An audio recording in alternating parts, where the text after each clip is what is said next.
Now look, these are a wonderful series of early aviation pictures. Now, how do you fit in? What are they to do with you? This album belonged to my father. He was a pioneer aviator. What was his name? Howard Pixton. Howard Pixton. Is that him? Yes, in 1910. Learning to fly at Brooklands. So he's right at the dawn of British aviation. Too true, yes, yes. Obviously, as a pioneer pilot at that time, he was very much involved in army experiments. Salisbury Plain, Larkhill, all those great centres of early flying. Military trials. The first military trials, so he was involved in that. Now, here are some photographs in Bucharest, 1912. And this, again, these are army trials, aren't they? Yes, my father was really a major person to demonstrate British aeroplanes overseas. So, in effect, he was like a test pilot? Yes, as we call it now. I mean, obviously, what this book reveals is that early flying was very dangerous. I mean, here are two serious accidents. Father said, I hope I never ever see an accident where a plane catches fire. Yes. And he did. He did, yes.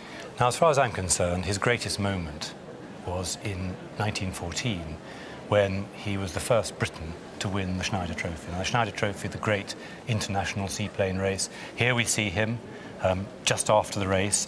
Now, that's his engineer, I think, Marl. Yes. And that's, of course, Tommy Sopwith, the designer of the aeroplane. Yes. And there we see the seaplane in flight at Monaco, where, of course, the race took place. Yes. Now, this was a great moment. It was the moment that British aviation had to be taken seriously, wasn't it? Yes, indeed, and because it was recognised as our first international victory. I think that's right. Yes. Until that point, the government, the army, hadn't really wanted to take aviation seriously. But what I like is particularly this image.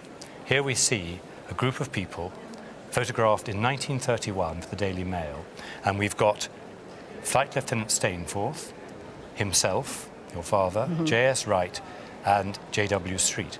Now, Stainforth had just won the Schneider Trophy for Britain Forever, the third consecutive victory in 1931, flying Supermarine S6B, designed by Reginald Mitchell, the designer of the Spitfire, at a speed of 407.5 miles an hour.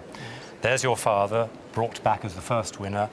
He was a great motorcyclist. He drove one of the fastest trains in Britain. Wonderful, 4 speed aces, I suppose.